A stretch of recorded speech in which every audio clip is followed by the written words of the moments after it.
Welcome, everybody, to the R&R Catcast, a fan-based podcast focusing on Montana State athletics. We're two dudes named Ryan from the state of Washington talking about our dear Montana State. We hope you enjoy.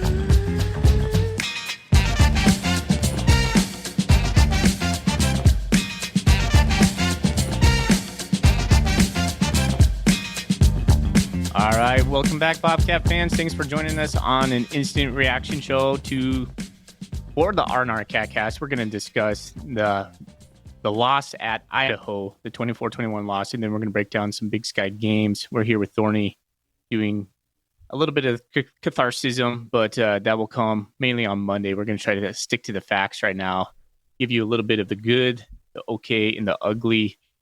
Here we go. Thorny, how you doing, buddy? Doing all right, man, considering the outcome of the game. Sunday, we're recording our instant reaction show the next day. I think we were both pretty busy last night. It doesn't always happen, but here we are Sunday getting some instant, quote, reaction thoughts out to everybody on the tough road game in Moscow. Correct. All right, let's go through the Big Sky games. First game up I see is Northern Colorado lost 0-40 in Missoula. So the Grizzlies go to 7-1, 4-1 in the Big Sky. Shocking. Yeah. I didn't see any of the games. I was in Moscow. So Did you see any of this game? No, I caught maybe a little bit before the Cat game started. I think it started an hour beforehand, but I wasn't really paying attention to it because I knew it was going to be ugly. Yeah. So, that one is... not surprising. 40-0. Nope. Good job, I guess. A surprising win to me was Portland State beating Eastern Washington. Although, I don't know, maybe I had that penciled in as a win. 47-35. That was in Hillsboro. Still, Portland State kind of came back from last week's loss against Idaho State. And if you look at the box score, Dante Sachet didn't have himself a huge game, but Joby Mallory had 23 carries for 241 yards for Portland State. That is really impressive. When you have a one back over 200 yards, that's always something to know. Yep. I mean, good Portland State kind of showed that who we thought they might be. After I think we were both kind of high on them after the Cat game, and then they kind of dropped on Idaho State. But Idaho State has been tough, except for, I'm going to skip right to it since we're talking about them. Idaho State laid kind of an egg against Sac State. Sac State rebounded after the tough loss to the Cats by winning 51-16. I think Idaho State was up 16-14 in this game, and then apparently Sac State just put the foot on the pedal and coasted after that point. Looks like they had a new quarterback, Sac State. Conklin. Yeah, and I'm not sure if Bennett got hurt, because Bennett is like one of the better quarterbacks in the league, so I'm not sure why they switched, or maybe he just had a bad game. I don't know. It's good. I didn't watch any of this and didn't read anything about it. I was thinking Idaho State might have had a chance to win that game going into this, thinking kind of they were, a little bit mercurial as they're just rising up through the Big Sky, but hit a little bit of wall over there in Sacramento, looks like. So interesting. Okay. Last game that is on the docket over here is UC Davis and Northern Arizona. Northern Arizona beat them 38-21. And that was in Flagstaff. So Northern Arizona is coming to Montana State next week. Miles Hastings had 327 yards for 2 touchdowns, but 3 interceptions. That's not good. That's not going to win it for you. So the Lumberjacks continue to be up and down, and UC Davis continues to be what I kind of think they are, is just an average to sub-average team. The box score on this game is wild. NAU had 11 first downs, 289 yards of offense, 1 for 9 on third down, and they scored 38 points and won. There had to have been a defensive touchdown or two. Were those interceptions from Miles Hastings a pick 6 or 2? I mean, UC Davis had 27 first downs, 476 yards. It's a weird box score, man. It's one of those classic ones. If you looked at it and I didn't tell you who won the game, and you only had the ball for 23 minutes, just a weird one. And then turned the ball over 3 times themselves. So 7 total turnovers in this weird game. That I'll be interested to watch some highlights in this when we kind of scout NAU a little bit. This is the first weekend I felt like I was blind to all other Big Sky games, being a visitor at a Big Sky game, so I wasn't able to watch any other games out there. So just trying to look through them now, gather some information. And the Idaho game was so close, and I didn't want to take my eyes off it. Sometimes I'll have the multi-screen, multicast up on Apple TV, but I didn't want it to watch anything else. I didn't want the screen to be taken up by anything else but the Bobcat game. So I also did not watch hardly any other Big Sky stuff on Saturday. Okay. All right. Well, we're here to talk a little bit about the Montana State game. That's what we do. A lot of sad and mad feeling Bobcats around there, and that's okay. And we'll probably get more into that on Monday because there's a lot to talk about, obviously, in this game and to break it down. But still stings. You and I shared a text this morning, both pretty sad. Yeah. We're in that sad stage right now. I was a little bit mad yesterday and then moved towards the sad stage today. I think I'm coming out of it, but this one's going to take a little while to overcome, but winning will help. Montana State can galvanize 2 wins going into the Cat Grizz game. I think all of our goals are still out in front of us. We just have a harder path. Like I said, we'll get into that on Monday. But first, we're going to talk about the good, the okay, and then unfortunately, we'll have to talk a little bit about the ugly. The bad. We do bad The here. bad. Remember, we don't do ugly. Maybe in rare circumstances. I don't know, but we adjusted it to be good, okay, and bad. Yeah, that's correct. But for the good, oh man, I'm having a hard time coming up with anything I thought was really good. I would say the second half offense for the most part was good. I thought the third quarter was pretty good. Montana State owned the third quarter. Was that 14-0 in that quarter? Yeah. Yeah. We had a fourth down stop in that quarter. We had complete momentum. I didn't think we were going to give it back. I was like, oh man, here we go. We're actually going to do this. It's going to go. But it didn't happen. So that kind of sucked. But other than that, in the good, I thought Tommy Mellott passed the ball pretty good. He had 24 attempts, which is unusual for him. I think Montana State leaned more on the pass because they felt a little bit desperate in that. But we're still talking about the good. You know, he had 2 touchdowns. One was a pop pass. But yeah, Tommy Mellott looked good, and Julius Davis. And I'm still continuing to be impressed by his running ability and be able to break off big runs. Tommy Mellott started off something like 0 for 5 or something like that. And then I remember them showing like the second half stats. At one point, he was like 11 for 13. So he had a great second half, which goes back into the offense. Having a really good second half, having a good third quarter. I think there were some good adjustments made, and the Cats finally got things rolling. The play calling seemed to be a little bit more in line with what we would expect. Although it's still a very pass-heavy Cat attack. In fact, looking at this is crazy. I'm now just looking at the stats. The Cats passed more times than they ran the ball. When has that ever happened? 24 passes, 23 rushing attempts. Tom Stuber, calling Tom Stuber. Yeah, fine. Special stat. That can't be very common for the Bobcats. That's crazy. That's only 47 plays. Yeah. So that, if you don't get to 50, you're going to have a hard time. And I'm going to get into this, why I thought as few plays as we ran was especially bad. But sticking with the good, Tommy Mellott's passing game looked pretty crisp. Julius Davis ran like a beast, as he is often to do, and utilizing Pickering had some nice catches yesterday, 4 catches for 87 yards. I want to give Pickering some love. He had that nice little pop pass type thing that we do. I forget what they call that one exactly, but then he had that nice diving catch on the final drive to keep the drive alive.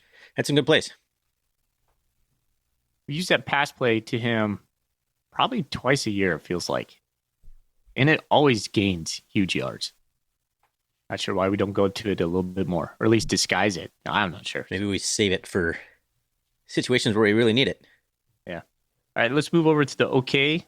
This was a personal one for me, the tailgate. The alumni tailgate was just okay, in my opinion. Thought there'd be more people. I did get to meet Mr. Tierney, who was a guy I recognized from Great Falls. He was looking for me. He goes, "Are you Ryan Foley?" I said, "Yeah." I was wearing my R&R sweatshirt. He goes, "Oh my gosh, I love listening to your guys' show. You guys are hilarious. The chili bit's my favorite." And so he was just, just giving me handshakes and just chatting me up a little bit. And I was like, "Man, I recognize you." And he's like, I go, "What's your name?" And he told me. And I was like, "Oh yeah, you're a Great Falls guy." And then I was driving home yesterday and I recognized that. I think when I was a young guy working at the Meadowlark Country Club in high school, I used to clean golf clubs. And I think when he would come in from the playing around, I would take the golf clubs off his cart and, scrub them up and, probably had interactions with him when I was a young guy. So that's kind of cool. Nice. Well, I would put that in a good category. If someone recognizes the podcast out in the wild, that's always fun. Yeah, he was so jacked to see me. He was so cool. That's always fun. Yeah. All right. In the okay category, So I'm going to preface this by saying there's two parts to this. There's defensive play calling and then the way the defense actually played. I think the defense played okay. I don't think they played bad necessarily. I don't think the scheme was great, and we'll get into that probably more on Monday in particular. But I thought they did okay for what the coverages were, what they were called. I thought they were doing okay. They tackled okay. I mean, it was okay, but they just couldn't get off the field. They couldn't make a play. We needed somebody to make a play, and it just didn't happen. So I'm hesitant to call the defensive performance bad. I put it okay. Yeah, I didn't put anything else in the okay category, but I could get behind that. Thorny, I was looking at the team stats yesterday. So Idaho only had 107 yards of rushing, and they attempted it 44 times. Yeah. That's pretty good, actually. Kudos for Montana State. That's going to get lost in this. I mean, even if you put in that 23 yards they lost on that backwards pass thing, that's still 44 carries for 130 yards. That's still good. Yeah. So, yeah, I couldn't really think about anything. This game feels like polar opposites to me. So the okay category was kind of hard to parse out. Yeah, I agree. Like, there's just, I mean, most of it's just like bad that I want to talk about. The okay, I might even put it in the good category. I thought the offensive line played pretty good. Except they got beat on that the second to last play where two guys off the left side. They were just rushing forward. They were just blitzing because they were just throwing everything at Tommy that last drive, and we were empty sets. So it was easy. It was an easy defensive scheme, and that's my frustration on that last drive, and we'll get into that at some point too. We're going to be a whole lot of that. We'll get into that type stuff on this one just because we want to keep this episode moving. There's a lot to unpack from this game. Okay. I won't mention anything else on that. Let's move into the bad. I think we're just going to be kind of topical on this because we could wax a lot on this. But this first half offense, going 3 and out for the first 3 possessions and not getting anything done, set the tone for the game to me. Yep. And I don't think we could ever actually dig ourselves out of that hole. I mean, just imagine if one of those drives had like 2 first downs and we flipped the field position or something a little bit better. Mm-hmm. They just gave the defense 3 more minutes of breathing time. Yeah. Just going 2 straight 3 and outs was just brutal. And then Idaho had those like just 7-8 minute drives. All of a sudden, Idaho had more points when they scored 10 points and more points than the Bobcats had run plays. That's wild. It was wild, man. It was a bad performance by the offense in the first half, and I think part of that was play calling. When the other team is known for just grinding things out, taking chunk like 5 yards, 6 yards of play, and trying to wear the clock down, you got to move the chains a little bit. I feel like we're going a little bit too home runny, too cute to start off the game, and instead we just went 3 and out twice, and that just kind of put us behind in a hole that we kind of had a really hard time recovering from, digging out of. Vandals hit they had 20 play drive for 59 yards for almost 11 minutes. That's when they got that field goal. So the 20 plays on a drive, we rushed the ball 23 times. Just put that into perspective. Yeah, 20 plays. Only for 59 yards, though. Think about that. It was the most death by paper cut game I've ever seen in my entire life. Yeah, and kudos to Idaho, man. Right? I mean, that's what we do to people. We normally don't do it with that many plays. No, because we hit big plays sometimes. Yeah. Like, look at this. Like, the longest run they had was 16 yards, and the longest pass play they had was 30 yards. It was just inches all over the place. Just 2 yards here, 4 yards here, 6 yards here, 12 yards every now and again when they need it. That was it. And it felt like Eck was willing to go for 4th down almost anywhere on the field. And I thought it was going to cost them on the last one that they went on, and we stopped them and got the ball back, and then we drove down. I think we scored a touchdown on it, maybe. Correct. So I was like, all right, Eck finally made a mistake. We finally capitalized on it. We're going to take back control of this game. And I don't know what happened next. They probably had a 9-minute drive that scored a touchdown on the next one. So painful. All right. Let's see. Something else in the bad category is not running the ball in that last drive. I thought even though Tommy Mallott was stroking the ball down the field, he did a nice job on that. We needed to manage the clock a little bit better there because even if we did score on one of those passes, I was going to leave about 50, let's just call it 30 to 50 seconds left on the clock for them to make some plays down the field. And Jason Eck, we always call him a riverboat gambler. He's going to pull out everything in that matter. So even if we did score right there, Thorny, which would have been awesome, no doubt, would have been like, oh my gosh, we're going to win this game. It would have been tight clinching to hold on. And so I think we were running the ball awesome in the second half. They couldn't stop us, and we kind of abandoned that, especially when it got down into the 20s. We had 3 timeouts. I know a lot of people on Bobcat Nation are making a stink about it, and I kind of agree with them on this one. We went away from something that was our bread and butter to something very trivial. We weren't hitting a lot of those back shoulder passes, haven't been all year. And we went back to back to Cleveland on that, and then that just kind of set up 3rd and long, and then that's when the sack happened, when 2 guys beat Connor Moore and Rush Reimer. That wasn't even a blitz. They just straight up beat them one-on-one plays. Credit to those guys. Yeah. So I mean, that's the easiest position a defensive lineman will ever be in, is when all he has to do is worry about getting the quarterback. Doesn't have to worry about anything else. Yep. Pin the ears back, as they say. Yeah. So what had happened on that is I liked the play calling because, we only had 2 minutes and 47 seconds left when the drive started, but we moved down the field so well throwing the ball that we got down on their side of the field so quickly that we could, now we can go back to the run game.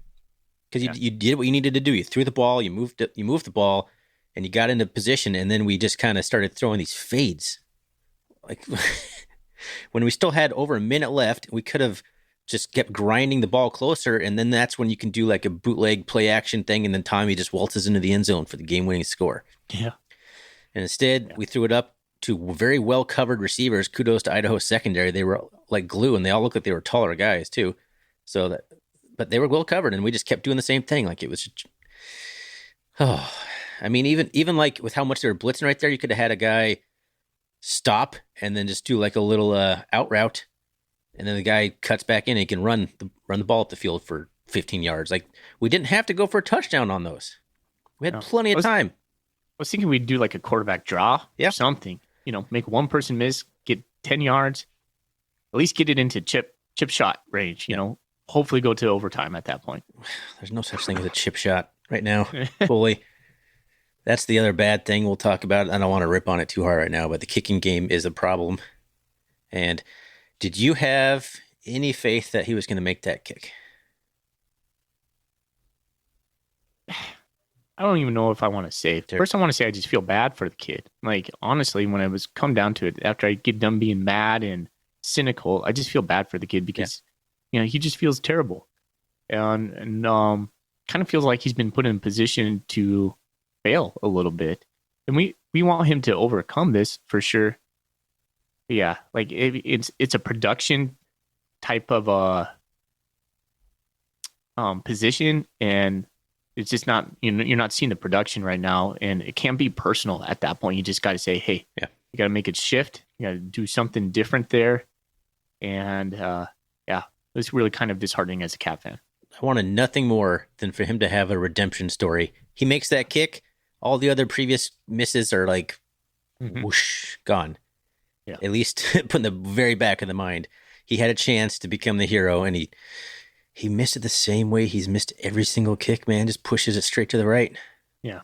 Badly. Like, it wasn't even close again. You could see it on TV, man. You weren't there. If you rewatch the game, they were showing his face on. He looked scared. You could see it in his face. Like, he looked like he was nervous as hell. Mm-hmm. And I felt bad. Like, you just see it on his face. Like, he's not making this kick. I hate it. I hate it so much. I was able to watch him warm up, and he was stroking him. He looked good. He does. He really does look good in the warm-ups. There's something goes on, man, between the head when it's live, though. So I feel for the kid. Nothing more harder than a game-winning or game-tying kick, though. I think it's disingenuous for a whole thread to be spoken about him on Bobcat Nation. Not disingenuous. That's a wrong word. I think it's crappy. I'll just call it that. Like, I'm not trying to be the moral police right here, but I don't know. I'm not going to contribute to that. No, my thoughts are with him, and we need to fix it. And I hope he can overcome that and gain some confidence in his kicking abilities. he is a badass punter. He hit like a 6-yard punt in that game that completely flipped the field. His kickoffs alone are worth a scholarship. Yes. Exactly. Not having to hardly ever cover a kick return. Mm-hmm. That's worth a scholarship. Yeah. He's been an absolute weapon for us, but it did come back to bite us today. I think the magnifying glass is on him a little bit because up until, maybe this game, all the other aspects of the team looked so solid. Yeah. So, yeah, you have a really solid offense. The defense was playing really well. Special teams outside of field goals are playing pretty well. So it's easy to, point at the one weakness and kind of harp in on it. And that's probably why there's the threat on it. But he doesn't deserve that, man. But we got to figure it out, though. All right, my experience in Moscow was not that great. The Kibbie Dome was interesting. First, when I walked in, I was super impressed. It's actually a lot bigger than when you are watching it on TV, which makes it look more dingy. It's really not that dingy. It's kind of a nice It dome. doesn't look good on TV. It doesn't. Photographs, it just doesn't look good. I've never been there. So I was going in thinking, oh, man, this is just going to, meet my expectations. Like Idaho State's dome. Yeah. It was better. But, man, I mean, I'm not going to complain about them too much, but just quite my interactions with the Idaho fans was not great. And, stuff my kids had to hear was not great. And, it was loud and good on them. They should be loud, and they definitely had that place going, and they played the fight song as much as a band could ever play a fight song. But yeah, just not happy with some of my interactions with those fans. I'll just leave it at that. Well, good job mentioning it. Yeah, but you probably don't need to dig into it very much. But that is no fun, especially when you take your family somewhere. But it's kind of just how it goes, being an opposing fan, and especially if you're near students. Just kind of how it goes. Oh, yeah. Yeah, and there's alcohol in the stadium, so that's right. Always feeling it. That's always going to add to the situation. But it just wasn't the students. Some of them was the students. I had to run in with a student afterwards, but there's the collection of families around me and my family, and just kind of disappointing. So, whatever. Let's see. What else can I shift to? So I alluded to this a little bit earlier. I want to start wrapping this episode up because I am a little busy on this Sunday, but I just didn't love the game plan in terms of I think maybe I did mention it already, but they're going to keep the ball, so you wanted to be able to move the chains a little bit better. I already mentioned that, so never mind. I already covered that. Gosh, yeah. What else is in the bad? Time of possession, man. Well, that's all tied together though. Like that's the result of the defense not getting out the field. So I guess that's the other bad part is the defensive scheme. I understand we're trying to contain a mobile quarterback. I understand that we're not trying to give it a big play, but you got to be a little bit more aggressive, especially in the second half when momentum's going well for us offensively. And you just can't keep giving up those 8-minute drives, man. You got to dial up some blitzes. You got to do something. You got to put a guy in a position to at least turn the tables instead of just playing it safe the entire time. Man, if there's one preach moment right there, it's that. Gamble a little bit. Send it. Yeah. We saw what the Grizz did. I thought for sure Montana State would be more blitz heavy on this, but we didn't. And that's something I just sit here and shrug my shoulders. In essence, though, we got beat in all three phases yesterday. They hit a 53-yard field goal. We missed both of ours. They had time of possession with the offense grinding out. That's what we normally do. And then our defense, like you said, played okay. And I thought their defense played about as good as they probably could have played. So it was a great game for them. They came off the bye and just kicked our butts straight up. And I guess if that a 3-point loss is kicking our butts, then maybe there's a silver lining in that.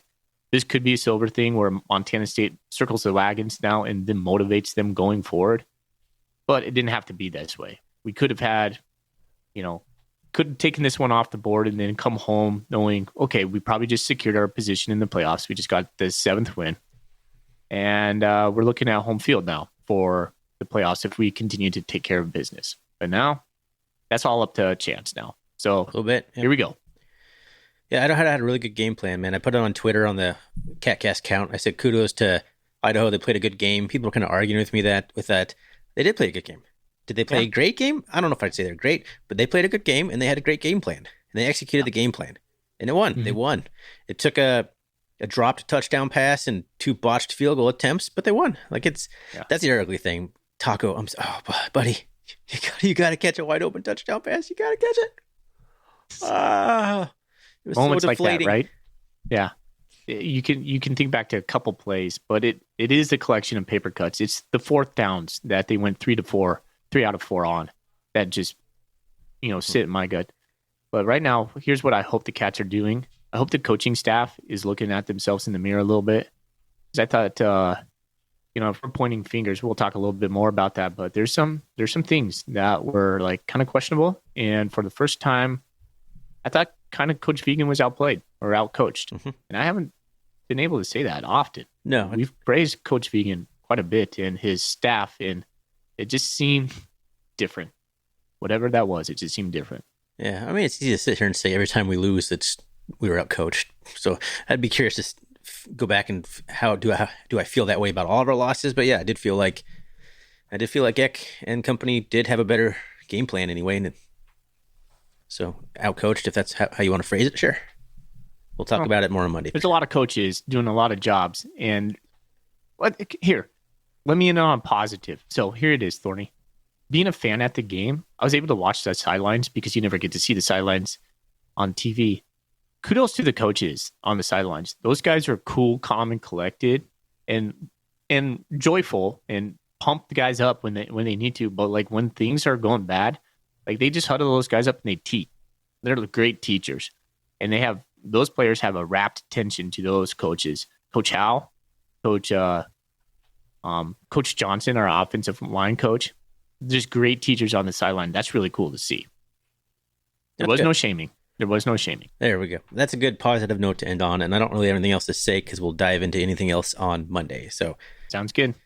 All right. Thanks everyone for listening to our little sad episode here. Hope we kept it a little bit positive though. But there's a lot of talk about this game. I'm not distraught. Season's not over, so let's not be too down, Bobcat fans. But let's meet back here on Monday night, and we'll put out a call for some Golden Coolie questions. I'm sure everyone has lots of questions about this game, and we'll try and get to them. And maybe questions for the next couple opponents and all that good stuff. So, boy, let's just get out of here, man. Let's call it. Let's go Cats. Go Cats. Go Cats.